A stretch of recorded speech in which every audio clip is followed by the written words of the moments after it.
You can talk numbers, by the way. I'm Okay. Yeah. Well, and we can always edit out anything you don't want there. We typically don't do a whole lot of editing, but yeah. The only thing I don't yeah. talk too much about is net profit, but gross profit cool. I do, and even my revenues it's pretty much public information. All right, cool. It's so funny you do because what'd you say, you're like 2.9? Actually, we're shooting for 4 this year. 4, okay. On pace for 4. Residential though, right? I was one of those guys that I couldn't sell an exterior to save my life. Yeah. When I was in the Chicagoland area years ago. Boy, when we got an exterior, we made a freaking killing on it, but we just were not one of these companies that liked doing them. We freaking hated them because it was, you got the weather issues and we just liked having a predictable, thing going. I have a client of mine, he's in Boston. Mm-hmm. He's been in business for 13 years. He's, I don't know, what's he do? $1.5 million. And it's until this year, end of 2017, like the last quarter of 2017, he's never done interiors. Wow. All he does is exteriors. I used to be like that. He hates interiors. And I'm like, dude, you got to even out the revenue, man. You got to get some money coming in those cold months in Boston. If you're in Arizona, it's a different story, but yeah, totally. You're leaving a lot of money on the table, but everyone has their own niche, right? There's one thing I learned at PDCA is there's no only one way to skin a cat, right? Absolutely, man. Absolutely. Now, how do you, we haven't even started yet, but what are you billing out an hour when you're doing a bid? I don't look at it that way, but I've done the math and it's been anywhere from 80 to $100 an hour. Okay. That's, but I don't usually bill it that way. I have a formula that I bill out based on hours and then material labor, and then I divide by 0.55 basically. Okay. Or actually I multiply times 2 actually. So you figure up your costs and go by 2. Basically, yeah. And then so 50% gross profit is where you're starting, basically. Yeah. Except that this time of year I actually go a little higher, so I go about 55, 60, and then by the time you pay your WSIB and everything, it's down to 50. Okay. Yeah. All right. So I mean, it's the same. What's your average? Are you subs or employees? We use subs, but in Canada, it's a little more, they're not as strict as in the US, from what I understand. So we use dependent subs. So they're more or less work for us, I'd say, maybe 40 weeks a year. And then they have their own work during the winters, and they do side jobs on their own as well. And most of them have been working with us for anywhere from 5 to 15. Some of the longest one is over 20 years. Yeah. And how, what do you pay them? Depends on the job. We don't do it by percentage. It depends. But if you had to do the math, anywhere from 30 to 40% of the labor price. Of the labor price, exactly. Or the sale price. Just the labor. Price. Sale or labor? No, just of the actual sale. So if we sell a $10,000 job, $3,000 to $4,000, it's going straight to the sub. Okay, gotcha. Yeah, because what did we used to do? We had, all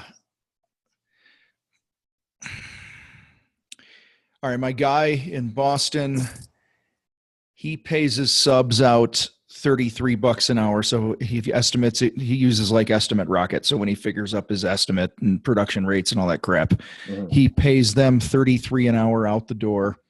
He bills out, I want to say that 100-hour job, he's charging $6,500 for labor. Okay. So he's keeping 32, paying the sub 33 on the bid. So he doesn't pay them by the hour. It's just, if I bid this to be 100 hours, you're getting $3,300. Okay. And I'm getting 32. Okay. So he actually pays himself less so that his subs always feel good. And he crushes it. And then he does materials separate. He just lets the homeowner pay for it. Okay. Yeah. And he's like, as long as I'm a wash on the materials, I don't care. Yeah. So he's getting, what's that? 60, 3,200, 49% GP. That's not bad. Yeah. That's When everything cool. shakes out, because you move materials out of there. And I had a sub that I paid $40 an hour to out the door, but I never had to think about him. I never had to worry about the guy, like that's the thing. I think a lot of guys get caught up on, like, what's my pain in the ass factor going to be on this thing, and what's my sanity worth and my phone not ringing with problems worth, and things like that. So, so do you have an estimating program? You probably built your own, didn't you?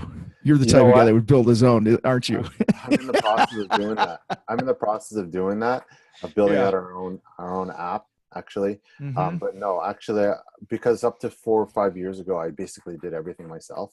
Yeah. In the last 3 years, 3 to 4 years, I had sales reps, and it was a mess. Like, I was hard keeping the numbers, like making sure we were consistent. So even now to this day, we're still going back and forth. What number do you think? And then I'm going, that's 7 days. So, so we're in the process of building out an app to make it more consistent. But then there's so many different externality things, that like furniture, how picky the client is, which area, how much, if it's going to take 4 coats versus 3. So there's so many different factors that it's hard to just have one thing that works for everything.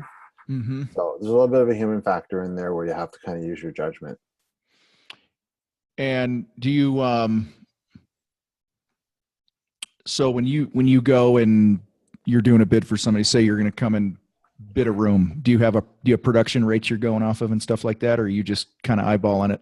I'm eyeballing a lot of it. And I go by, basically in Toronto, like there's most of the homes are done in latex. So you can get it with 2 coats, you don't have to over prime or anything like that. So you can knock it off one room a day. It's basically our general, rule of thumb. And then sometimes it's less than 1 day, sometimes it's more, but it depends on certain factors, like how much trim there is. If it is oil based, then you have to add on at least another quarter of a day for priming. And then furniture, how tall it is, how much prep there is, if it's plaster walls versus drywall. There's so many different factors involved. And only 1 day a room per guy. It's funny, when I had my business outside of Chicago, we were if I did 10 interiors this week, 8 of them we wouldn't do trim. Oh, really? We wouldn't. A lot of them we would just do walls. It was so funny. A lot of times people were like, "Yeah, I just want the walls done." Wow. Because it was a newer area. Okay. Like we didn't have like, I mean, there were certainly older historical homes and 100-year homes and things like that, but we really marketed to that home that was 1,000 home subdivision that was put up in the last 10 years. And all you had is a couple nail pops and a couple, run a couple coats on the walls, and we'd be in and out. So an average room. So I was 100 square feet an hour for 2 coats on the walls. Okay. So a 12 by 12 room, 8-foot ceilings, 384 square feet. That was 4 man hours, $100 an hour. We'd charge $400 for the room. Wow. And I'd have one painter walk in at 8 o'clock. He'd be walking out by noon, and that room would be dialed in. That's insane. So we expected one painter to be able to paint 2 rooms a day like that minimum. Yeah, that's pretty normal. With just the walls. And honestly, he could even do the ceilings, because it ain't that hard to paint a ceiling. They should be able to fly through that stuff. Yeah. Trim's what sucks. It does. And when it's oil trim, it's even worse. But yeah. But that sometimes you, like, I don't know, like I'll talk about this in the podcast. Like, I mean, I'm just really about the customer. Yeah. About their needs. And I'm trying to tell my guys, like, because I've hired sales reps and it didn't work before because they were just sales reps. They weren't true painters. But I've found that ex-painters that like to talk to people are friendly. Is the best thing that works for us. And just help them. Just help them. And then in the end, the money comes back to us. Well, you can see all the things that are going to go wrong when you know the trade. Yeah. You go into a room, you got a little experience. You're like, that's going to be a problem. Yeah. When you have just somebody who's just, because I did that too. I tried bringing in some sales rep type guys, and it was a disaster. So at least for me, it was. I mean, I'm sure it can work. It just for me, it was never a slam dunk. I found that painters, and because of our brand, kind of sells itself in a way too online. You go through our reviews and some of the videos that we do and that. So a lot of people, they kind of, by the time they come to us, it's between us and 2 other painters. And it's just, who happens to be most competitive and who happens to make the best connection with the client. Right. And how many painters do you have? Subs, employees, We're whatever. over 30 right now. 30. All right, Yeah. cool. Yeah. All right. Well, you ready to dig in? I'm ready to go. All right. So I'll count this down. I'll tell Travis to bring guitars and all that other stuff. I'll record the intro. Just one question. Who's your audience? Painters or the more just general contractors? It is home improvement contractors in general listen to this show. There's, thousands of them. So everything from the one-man show in Pick a Trade to the guy who has a company like yours to a guy who's a sales manager for a remodeling company with, 3, 4, 5 project managers out there. So, I mean, it really varies. And there's even some employees. I get emails from guys who are like, I wish my boss would listen to your show and all this other shit. So, but yeah, it's pretty varied. So as long as what we talk about, we'll go any way we go. I mean, I don't script these. We just shoot the bull here. So, as long as we walk away knowing, as long as we give them at least one thing that can help their business be stronger, we're going to be good. Awesome. And I know we're going to do that. Like we've already done it in this, part that we've even talked about off the air. Good stuff. All right. So I will do that. We typically go around 30 minutes or so, and then I'll start winding it up. And so don't be caught off guard if it sounds like I'm abruptly changing gears. It's just attention spans are pretty low, and we see people start dipping off in their listening at a certain point in the show. So no matter who's on. So perfect. Awesome, man. Well, I appreciate you being here. So you ready? Perfect. All right, here we go. Travis, we will start in 3, 2. Brian, what's up, my man? How's it going, man? Great to be here. Hey, it's great to have you. So you reached out to me, man. You're like, dude, I own a painting company. I'm in Canada. I'm kicking ass. I need to come on your show. Yeah. And I'd actually heard of you before because here's where I heard of you the first time. And it's funny. I was hiking. It had to be a year and a half, 2 years ago. I got here in Colorado. I got my phone. I'm like flipping through it. And somehow I ended up on this Infusionsoft podcast or something. And that's where I first heard of you. And I'm like, dang, look at that. There's a painting contractor using like something forward thinking. Yeah. So I thought that was pretty cool. And then, I know we rubbed shoulders at PDCA events and some things like that.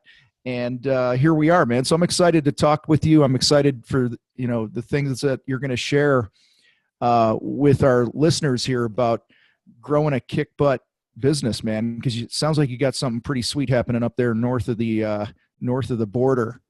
So tell us about your business, how long you've been in the game and what's going on. Yeah, well, I've been in this for 28 years now, and but it wasn't always going this way. In fact, for roughly 22 years, I was struggling. I was going up and down, and then struggling in sales for quite a long time. In fact, one 5 to 10 year period, I actually went negative. I went down, declining sales. So things weren't always going up. And but now things like it's a matter of adapting to the market conditions. Instead of sticking to my old ways, I kind of adopted some new marketing techniques and strategies, which kind of sent us to the moon. And so far, I'm just trying to hang on. Well, that's good stuff. Well, so you've been in business for 28 years. Yeah. So what, you started when you were like 4? Because you don't look much more than 30, man. You look pretty young. Thanks a lot.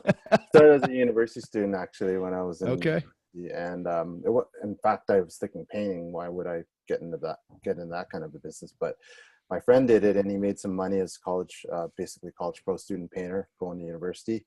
And I thought, well, I'm just in to learn the business and make some money. And so I said, for sure, I'll do it. And then when I graduated, unfortunately, there were no great jobs. 1991, there was a bit of a recession. And, when you think you graduate, you think everything should be waiting for you, but nothing was waiting for me. So the only thing I really knew how to do well was run a painting business. So I kept doing that, and one thing led to another. And here I am roughly 20-something years later. All right. So let's dig into that a little bit. What was it about, how do I want to ask this? Let me do this. What was the point in time when you realized like, hey, this painting thing could be pretty good? You know what I mean? Like it went to, I just need to make some money to, I'm going to build a business. Like, what did that look like for you? I love the cash flow part of it. The fact that I could sell a job and make money within 3 to 5 days and have the money in my bank account. That the fact that it was like liquid and it didn't require much of a startup. It's positive and negative, of course, to it. Then anyone can do that too. But the fact that it was cash flow positive and there's no major inventory involved, that was pretty appealing to me in that way. Okay. That's pretty cool. And so give us a snapshot of your company. It's 2018 right now. Yeah. Just for some context for people that are listening, number of people you got, stuff like that. Sure. We're last year, 2017, we're at 2.8 million. This year we're shooting for 4 million in sales. So it's going to be a big, we're on pace so far. So that's good. We have about 30 subs right now. It's our busy season. During our slow season, we'll dwindle down to around 18 to 20 subs. We try to keep our 20 main guys like busy all year round. And gross profits, whatever gross profits are in the 50% range, 55%, that's what we shoot for. And we're just trying to, our average job size is between $4,000 and $5,000. We do interior, exterior. We primarily focus on residential, but we get the odd commercial, and we're looking to potentially get into that part of the business. But like at PDCA, I couldn't believe how many commercial businesses were doing 5 to 10 million. I'm like, well, I'm leaving a lot of money on the table. I should get in on this too. So, right. Yeah. So, how many people do you have out there selling for you? We have 3 actually 4 if you count like right now we have 3 full-time guys. Like that's all they do is sell all day long. And then I have 1 guy that kind of goes in and out, depends on how many quotes we get that day. Okay. Yeah, we have a crap load of leads, and sometimes we can't, actually most of the time at this time of year, we can't fulfill on them all. So we're pumping out anywhere from 12 to 20 quotes a day in-house quotes, like in-person quotes, not just through online. So and then with those 3 or 4 estimators, you're 12 to 20 a day. Yeah, exactly. Okay. Yeah, we're trying to shoot for 15 to 20 actually all the time, because it's a numbers game at this time of year. Just pump out the quotes and the numbers will come back to us. Right. That's funny. You say that there was a period, there was like a 3 or 4 year stretch when I had my company in Chicago that no matter what my closing rate was, I sold plus or minus 42% of what I bid, dollars wise. Like that was a metric that just jumped out one day. And so I'm like, all right, well, we just started quoting people over the phone. We just started sending out things. I'd drive by houses, and I had a tablet, and I just hit a couple buttons while I was waiting to go see a prospect, and I'd bid the neighbor's house, and I'd, throw it in the mail and shoot it to them. And probably like 15% of those people would just call up and go, yeah, we're going to hire you. It was just like, get those numbers out there to some degree. So, man, a minute ago, you said you have a ton of leads. And so, when did this ton of leads thing start for you? Because I know you got quite the story here of how you've kind of embraced marketing and technology and some things like that. Tell us what it was like prior, and then what was that shift for you? Yeah, well, pretty much right up to 2012, I did not have a website, and I was cold calling door to door. I was a one-man show. I did everything myself except for the painting. I did field managing, scheduling, counting, bookkeeping, everything as a one-man show. And our revenues are around 300 and change, 350, give or take. And I can't even remember how many jobs, but we weren't that many. I'd have like 4 to 6 crews. That's it. That would be it. And that was dwindling down. Pretty much started actually around 2000 when the internet started taking over, how clients started to find their painters. And I just resisted the unknownness part. Like I kind of knew about it, but I was kind of fearful of it. I didn't want to spend the money. I didn't want to hire someone to get a website. And I was so good at cold calling, just knocking on doors and banging them out. So I didn't want to change, and it just kept going down and down and down. I felt it every day, like less customers answering the doors for me. And when they did, they would undercut me, saying, "Oh, companies, we don't want to pay that much for you. We're going to basically treat you like the cheapest painter in the town." So I just knew I wasn't doing something right, but I was so fearful of the unknown. And then around 2011 actually is when it came to I just said, this is enough. And basically, long story short, customer punched me in the face for cold calling his house during dinner time. And that was kind of like my wake up call, saying, Brian, come on, get your crap together. You're just being too much of a stubborn old whatever. And you got to get your shit together. And that's what I did. So I had this in my notes to ask you about that. Yeah. And you just brought it up. So you literally knock on a dude's door. You're like, hey, I want to paint your house or whatever you said. And he jacks you in the face. Yeah. He was saying, why are you telling me my window's rotting? I said, well, it's rotting, man. Your window's leaking, dude. And they said, don't tell me what I'm doing. And they shoved me and punched me. And then I was like, it just really, like, it wasn't that hard of a punch, but it was enough to make, what am I doing? I'm running a painting business. I'm getting punched in the face. What the hell am I doing? So it kind of knocked some sense. Oh, man. It's kind of like one of those ahas. I got to do something now. Oh, that's great. I've been escorted by security out of commercial buildings for sneaking in back doors. Like physically escorted out, like they were two big bouncer guys, arm in arm, dragging me out on 2 or 3 occasions through the years, but I've never been punched. Yeah. So that's, in fact, I don't know anyone who's been punched. You're the first guy I know who's been punched from prospecting door to door. Well, that makes me feel really good. All right, man. That's good. So what are your, all right, we got contractors from all walks listening to this. Yeah. What would be a lead source or two of yours that would surprise somebody? That would surprise somebody. Jeez. You know what? I get phone calls and leads from things that I don't even know where at this point. And actually, you know what?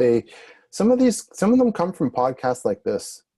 It's kind of weird. Like I'll get a call from my Infusionsoft, the people that I did that set up my Infusionsoft, and they said, "Oh, I heard of you from the Training Business Pros." I'm like, "Oh, really? Well, how did you find out from them?" Maybe they referred me. I don't know, but I guess they put me on their client referral list, and they hear me through that. And some of these podcasts, like I don't really do it for money or anything, because I'm just here to run a painting business. But I get some leads that way, which is probably the weirdest thing, because I don't really do this to promote my business that way.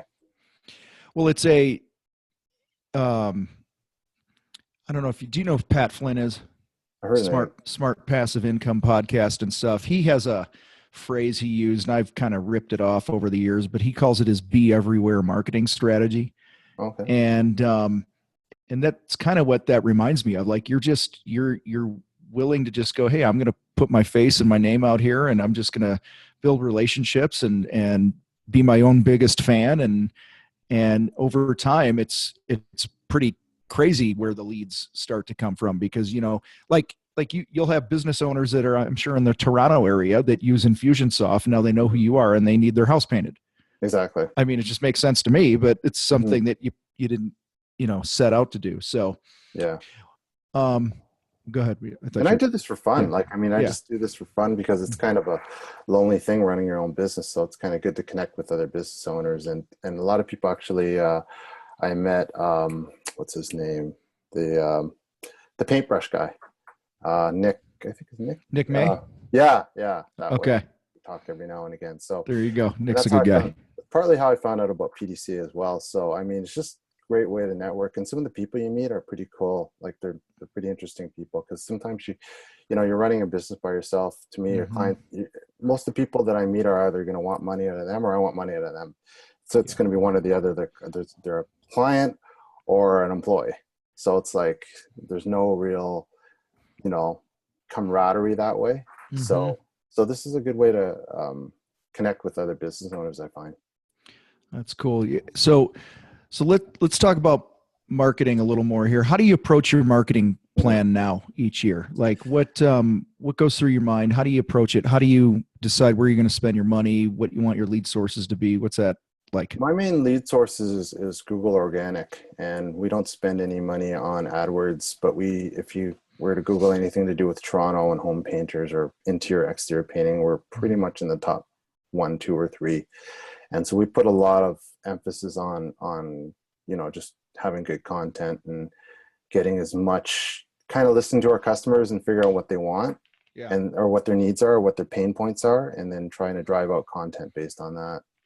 That's how we Oh, we drive See, most so of it. you don't spend anything on pay-per-click, no Google ads, nothing like that. So We spend a little bit on remarketing, not yeah, very much though, like less than $500 a month on remarketing. The rest is all organic, word of mouth, and repeat. But repeat and word of mouth is the worst way to market, in my opinion. I mean, it's not good. It's good to have, but you don't want to rely on that as your bread and butter, because you can't always rely on the customers always referring you if you have right. like 10, 15, 20 crews plus to keep employed and keep them happy. Well, I mean, your past customers are a gold mine, right? Because they already know, like, and trust you. But I would agree that if that's your only strategy or one of your only strategies for getting the phone to ring, that's a problem, because there's nothing predictable about it.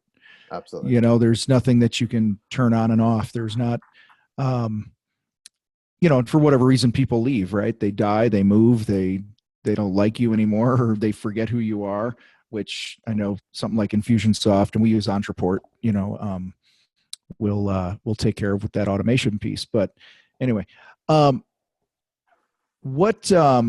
you said organically you're kicking butt here. How often are you guys producing content? Who's producing it? Do you guys do it in-house? Good question. I don't know really. I'm not the engineer behind that. I have a team that does that for me, and I've insourced it in a way, like they're in-house. Okay. But they do it. God, I could find out for you. But I mean, I'm too busy running. I'm more the operations guy and the culture guy, so I couldn't answer that even if I wanted to ask, because they're working full time at it though. It's not just like they're doing it once in a while or anything. So I'm on your website right now, and I'm just scrolling around, and so it appears that there's just this incredible amount of content here. So it would only seem to make sense that when you Google something that has to do with your industry, that you're showing up in the Toronto area. So well, that's pretty cool. Do you know Marcus Sheridan? No, I know the name though. Okay, yeah. So he was a pool guy. He's big into content, inbound marketing. He's been on the show. He's a friend of ours, and we just had him speak at our Revolution event in February that we had for the Contractor Sales Academy. And his whole philosophy, he has a book called They Ask You Answer.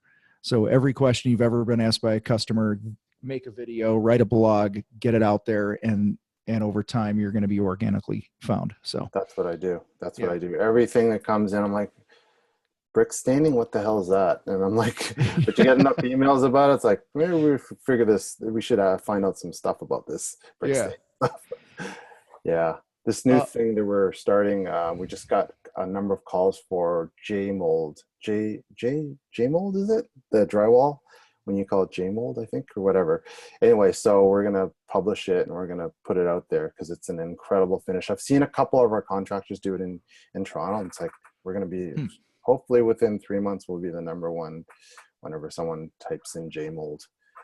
Okay, that's pretty sweet, man. That's good. So you're on the forward edge of things. Yeah. It's a lot of work, though. Well, you know what? What's funny is growing your business and marketing your business and doing the things you're doing is a lot of work, but so is not having work. Like, it's hard either way. It's just the way I look at it. So I'd rather, if it's going to be hard, I'd rather be making money. In fact, you know what? I'm actually fearful. What motivates me is fear of being left behind and fear of not having, like, cause I've been through 22 years of pain and I don't want that anymore. So I'm just fearful of that happening again, of not having the leads and not having the, that incoming lead gen, which is pretty much fueled everything that we do right now, because we can say no to so many more things that we couldn't say no to before, just because we have so many more leads and we can kind of, let's say, cherry pick the leads that are good for us. Yeah. I love that you brought that up. I've been having quite a few conversations recently exactly along those lines, that everything is easier when you have more leads. You have choices, you have options, you can charge whatever the heck you want to charge. And I also believe, and I'm curious your thoughts on this, I believe that one of the ways that a contractor, painter, whoever can solve their own hiring issues and finding employees or subs or whatever you want to call it, is to get a lot of leads. Because Absolutely. when you're working all the time, it's easier to recruit. Yeah, that's kind of a weird thing because a lot of the mom and pop companies out there are struggling, as I was. And because of that, they're forced. I mean, I find, I don't know if this is kind of happening in the States, but there's a few companies that are pretty much controlling the marketing in painting in Toronto. And because of that, all the small companies are forced to eventually, in my opinion, they're going to eventually be working for a company like mine because they just don't have the leads, you know? Hmm. And that, I don't know if that's a good or bad thing, but it's good for me, but I don't know if it's good for the industry, but that's what's happening. It seems like there's One Day Painters, there's us, and maybe Mm-hmm.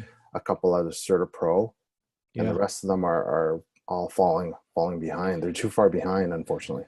Well, yourself and the companies you mentioned are first and foremost a business, and you're not approaching it like a craftsman. Yeah, absolutely.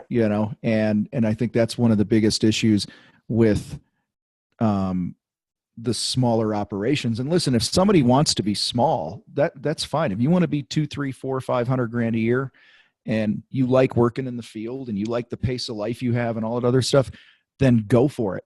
Like I'm the last person that will ever tell somebody not to do that, but you just got to understand that you're physically not going to be able to do it forever. And you better be making some bank because unfortunately you can only produce so much a year when you're that size. And so you got to be making a profit. You got to be putting some money away.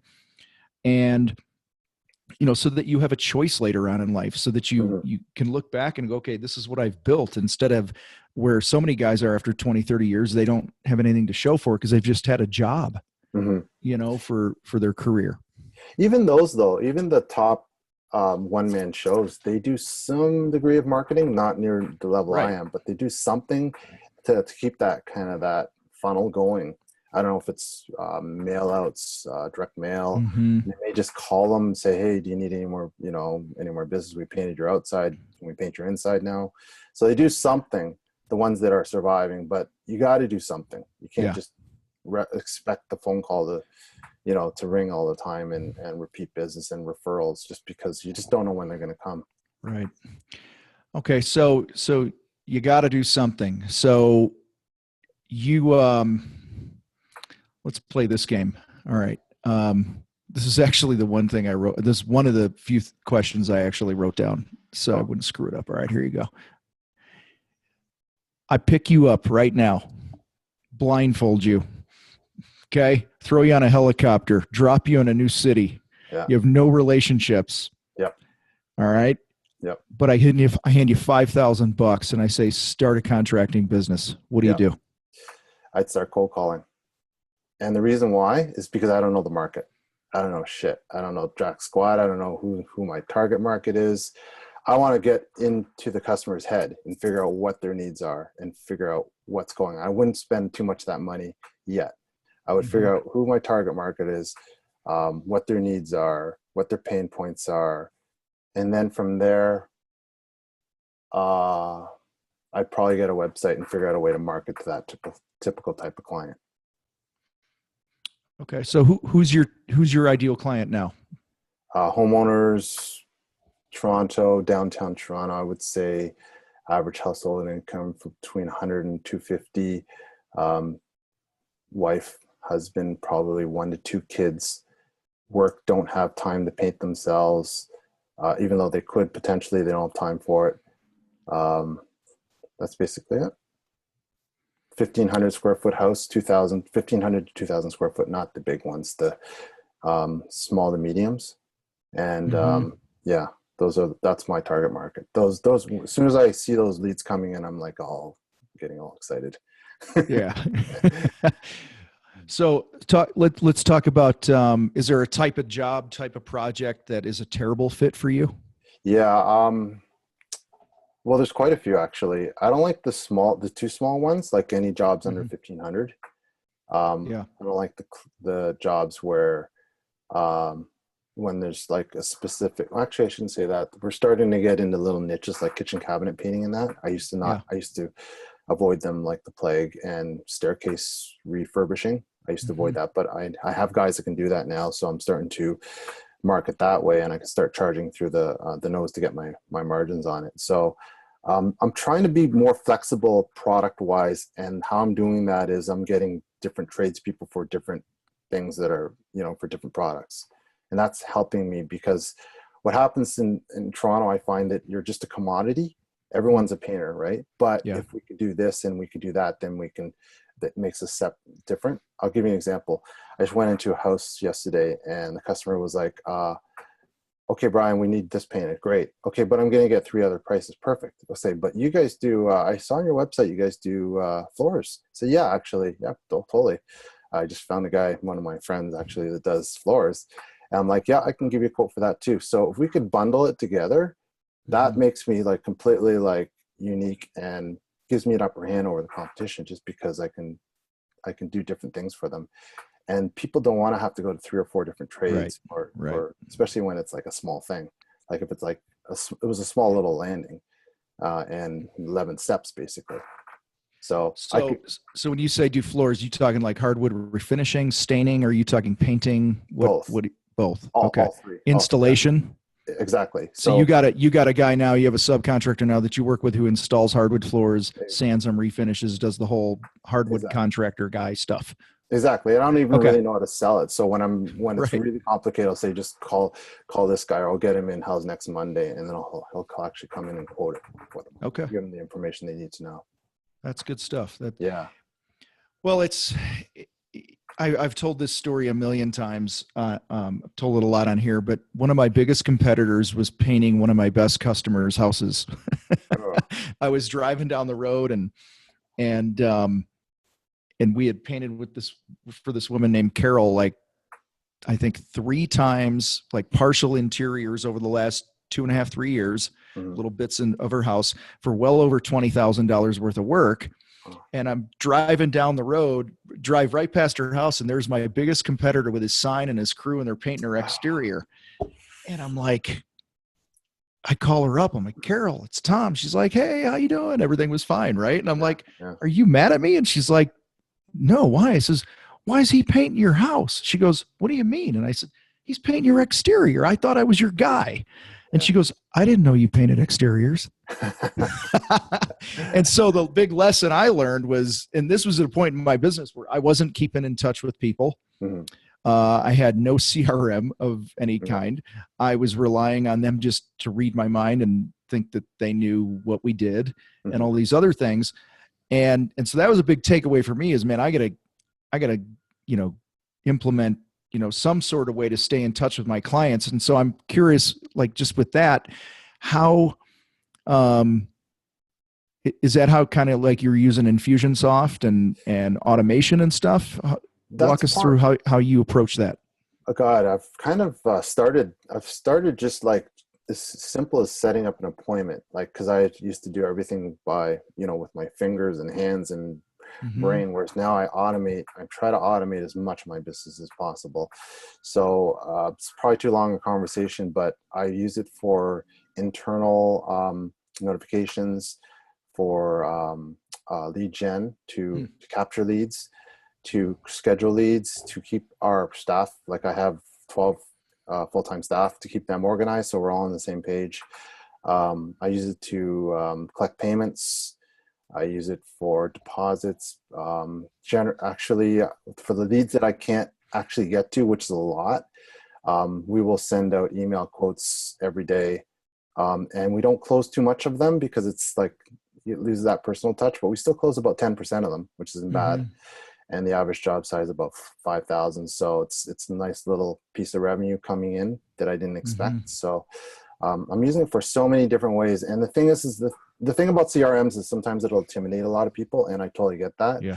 But you don't have to start off like, a full everything. You can start off small, just get it to capture leads and maybe as a database. And then eventually you'll come up with some ideas over the years. Like this has been 6 years since 2012, since I started with Infusionsoft. And I just started as a way of entering the leads so I wouldn't lose their phone number. Right. And now I'm using it for all these different ways, and you just come up with creative ways to make it more efficient, make you more efficient, and to generate more income in your business, and keep you organized too, because that's something that I'm working on now, is something so I can, because there's so many moving parts, is to keep keeping track of the gross profit on every job, so I know what's going on in real time, so I don't get blindsided at the end of a job, like what the hell happened to this job, you know? Yeah. Yeah. What do you suck at? A lot of things, actually. Yeah, let's hear it, man. Give us a list of things you suck at, because you got a lot of things going well, but I know not everything's perfect. Yeah, I know. I'm terrible when it comes to oh God, counting.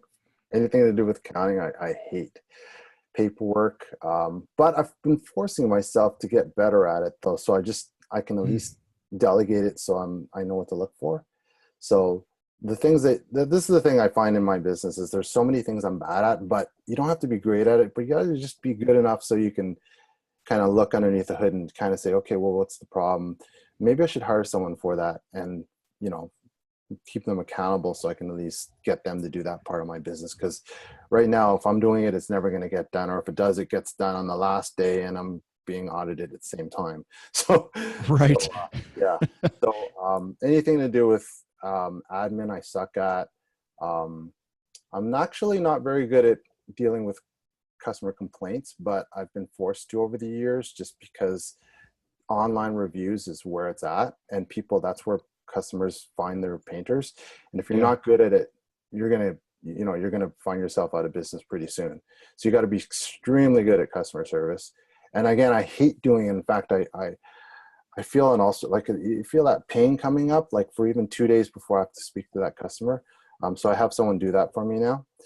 And so I've just learned to delegate all the bad things away, because I mean, for the amount of hassle and stress that it's caused me, I could just sell 1 or 2 or 3 jobs and it's the done thing, and get people that love doing that problem solving part of the customer service, or dealing with that. We call them code reds, that part of a client, and you know, helping them with their problems. Then it makes your business so much more efficient than you trying to do everything.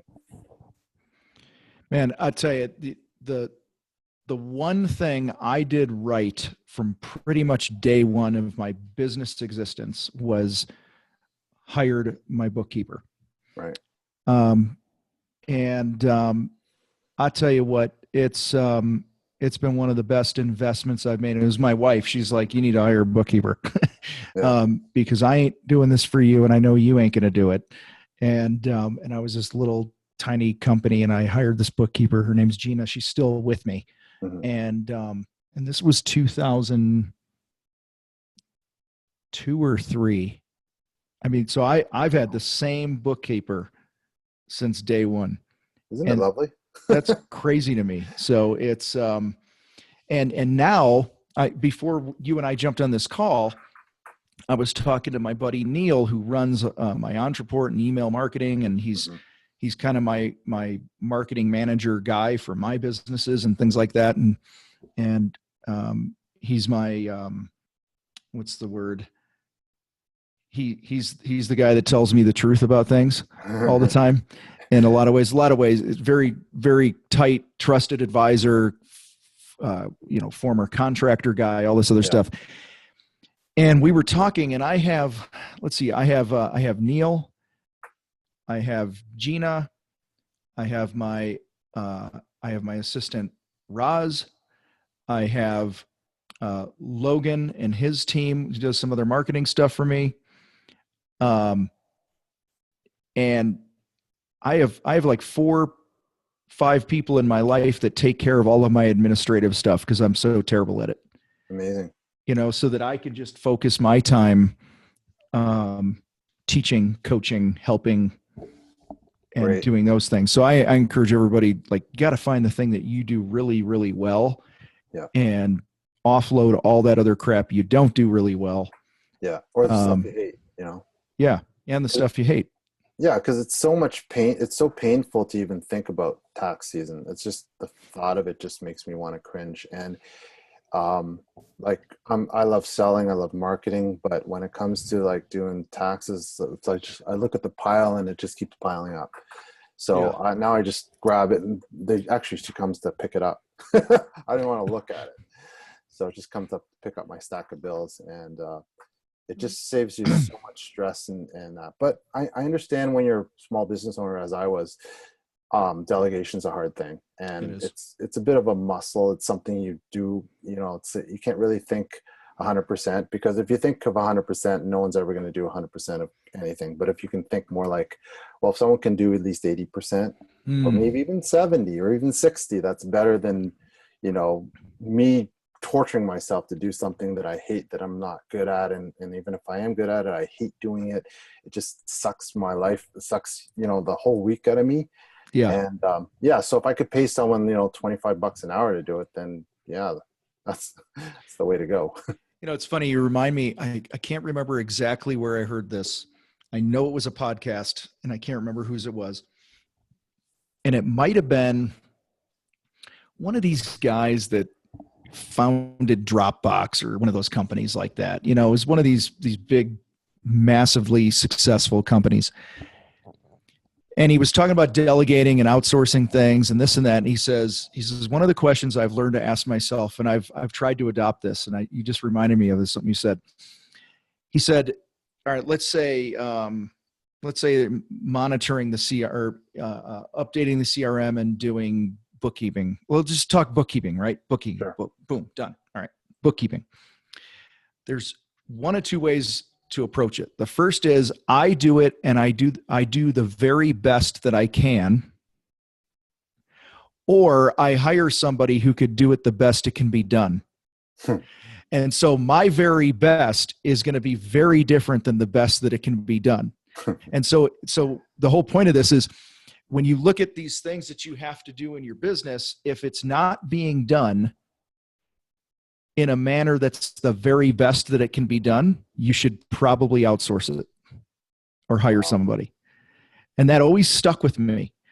Honestly, that's one of the reasons why I got out of the field really quick as a painter, because I'm not very good at painting.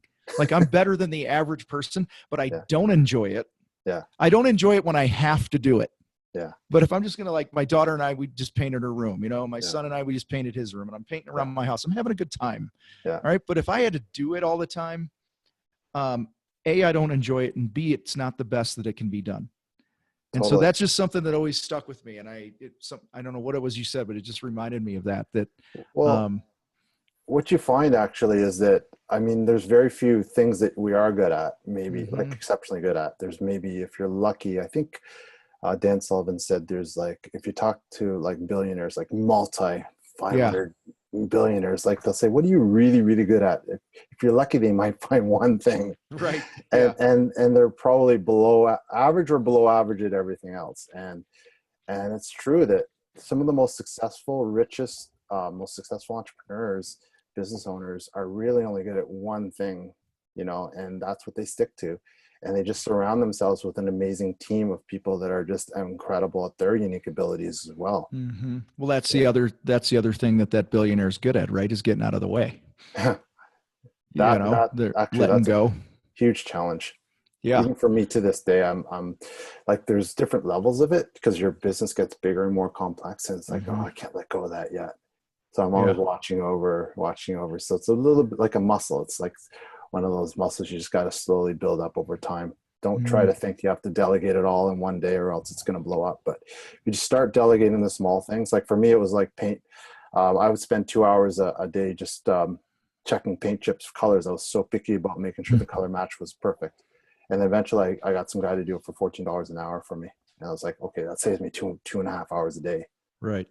So, just start something small, and then eventually you can build it up over time, and then trust. That's a full work day a week. It is. You think about that, that's a lot of time. Not to mention the planning for it. Yeah. Having to go there and do it and plan it in your day. Yeah. Yeah. So what are your thoughts, or what kind of success or lack thereof have you had with, like, third-party lead generating sites? I've had quite a few bad, unfortunately.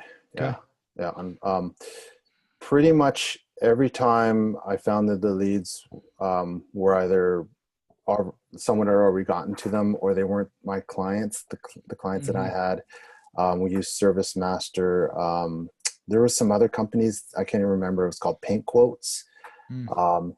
The one that we are though successful with is Home Stars. That's Canada's Angie's List, right? Is that exactly basically what it is? Okay. Yeah, that's Yeah. the one that I would say that's been consistently good for us. How have you succeeded with that? Because I know a lot of people that don't succeed with something like that. How have you approached it?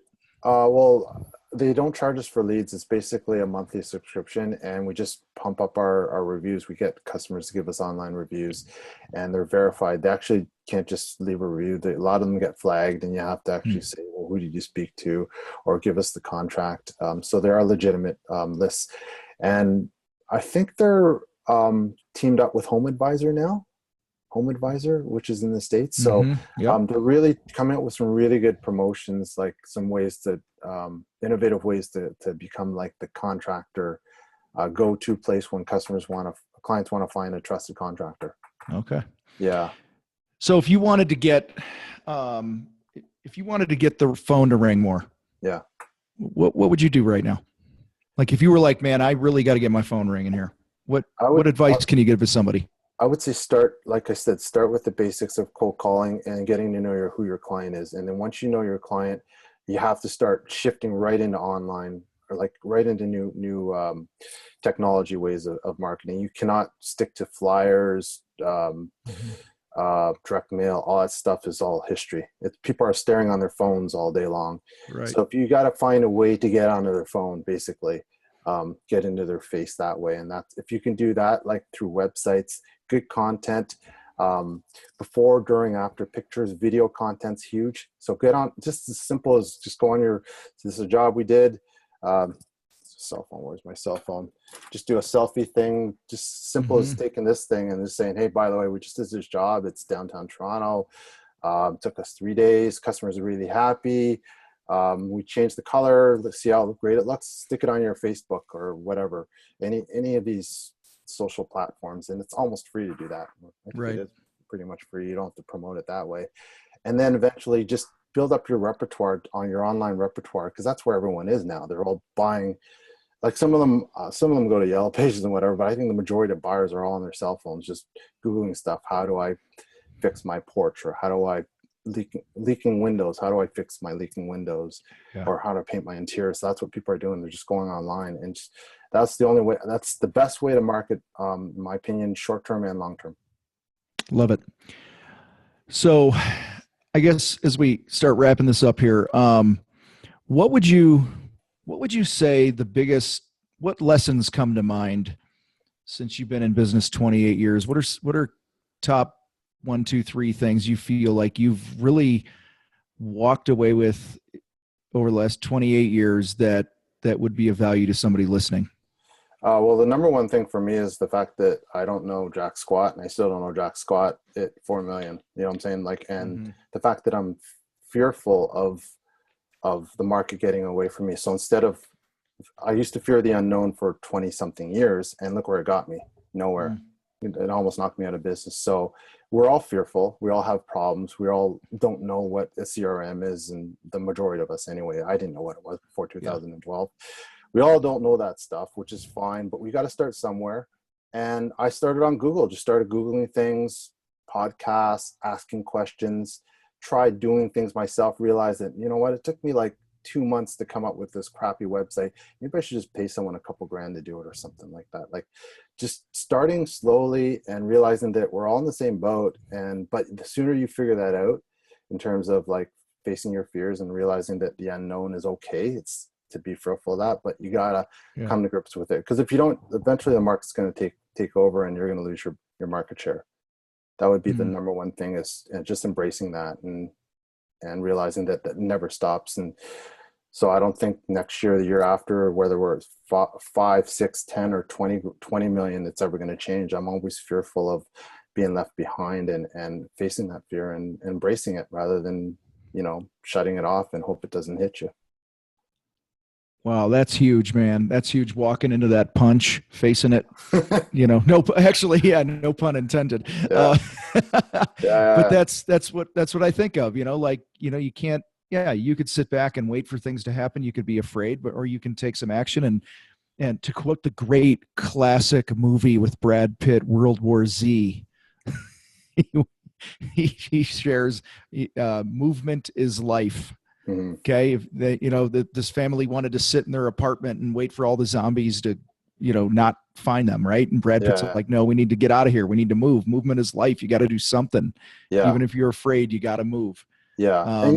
And I was going to say, like, if you go to events like PDCA, like where you're around like-minded other entrepreneurs or other business owners, I met guys that were like anywhere from 100,000 to 11 million there, and you get different perspectives. So you feel like you're not the only one, and you get different ideas. So it's a lot better than just staying in the basement worrying about what the hell you're going to do next.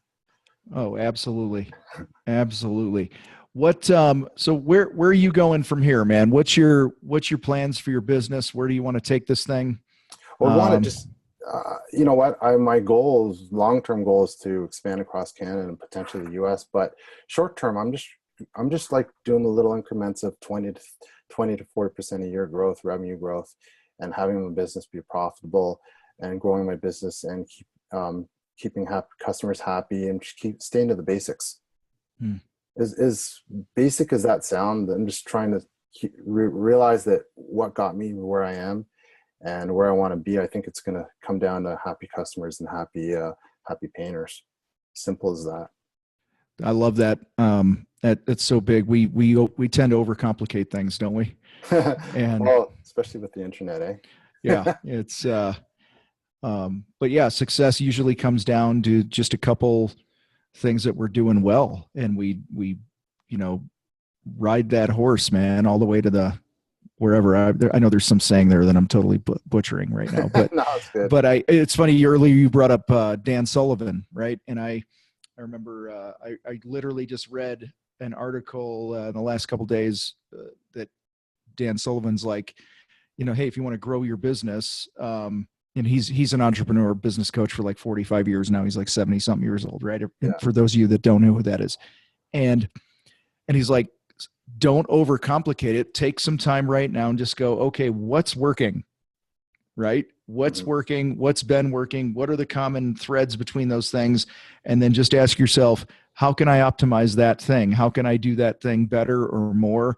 And instead of reinventing the wheel all the time. Yeah. And you nailed it there. Hey, take care of my employees and take care of my customers. Totally. And it's kind of surprising how things will fall into place. Yeah. I have this theory that if you keep your eye on the ball, the scoreboard will work itself out in the end. There you go. Do the little things right. And that's what I tell my football team. I coach high school football here in Colorado Springs, and I tell my guys, I'm like, hey, when you take care of the little things and control what you can control and do things right, and you're consistent, the scoreboard will light up in our favor. Like Absolutely. That's just it's that simple. Absolutely. So, well, listen, what's that? The Avs, I heard the Avs. Well, the Avs didn't make it too well this year. The Avalanche.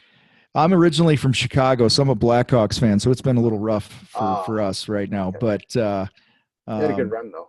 Yeah, they did. Yeah. Hockey's an amazing sport. I'll tell you, man, that's the athleticism blows my mind what they can do on skates. Do you play hockey? Yeah. Actually, even though at 50, I still do. Dang. Oh man, can you skate backwards and all that stuff? Oh yeah, of course. All right, man. I'm so like blown away by guys that can do that, especially fast while getting punched.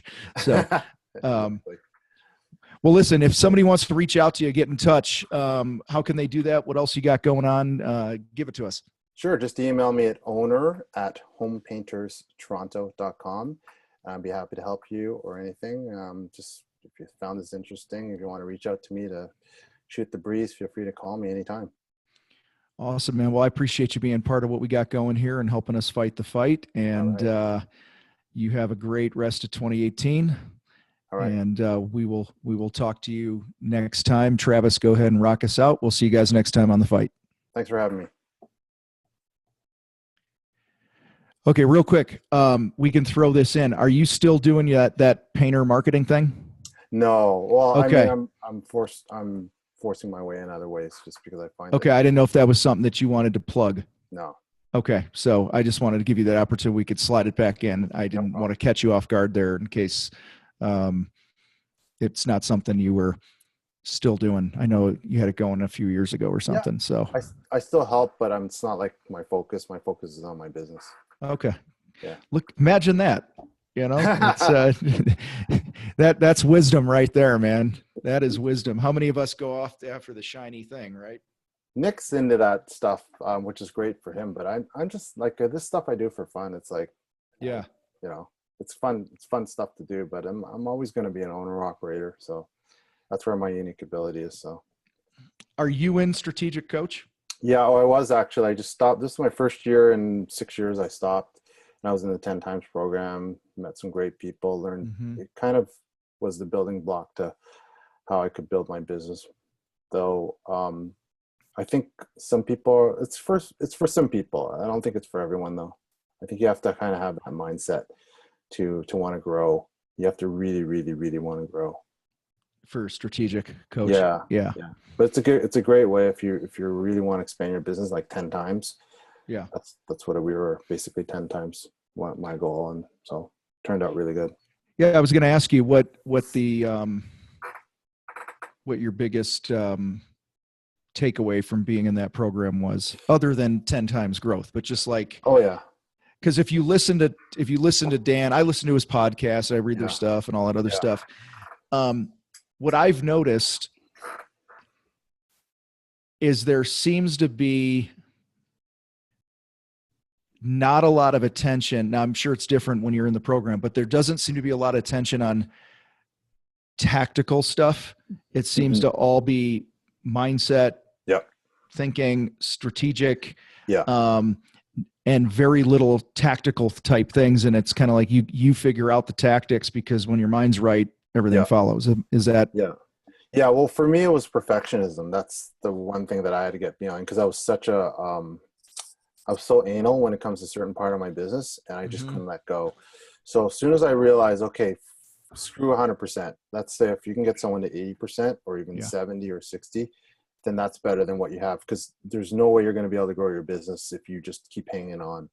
So for me, it was getting rid of perfectionism and living with the 80% rule. They call it the 80% rule. Wow. Yeah. And then the thing is, it changes. It just keeps getting more and more complex though, because your business gets bigger. You got to start letting go slowly. In other words, to leverage your time and your ability, you know? So that was probably the number one profound thing that I learned. And it's not something you just learn. You have to actually learn it in your DNA. You have to start living it and breathing it, so your people start doing the same, because you're growing your people at the same time, right?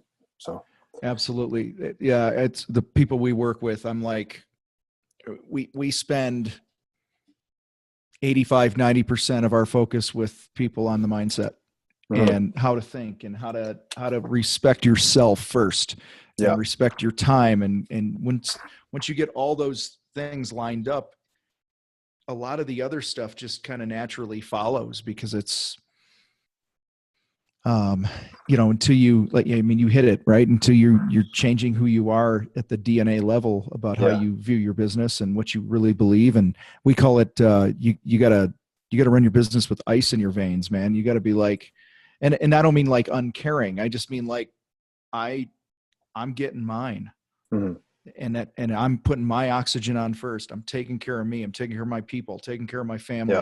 I'm not going to disrespect myself and my industry anymore. I'm not going to be everyone's little bitch, and until that's really part of you, I see people just continue to struggle.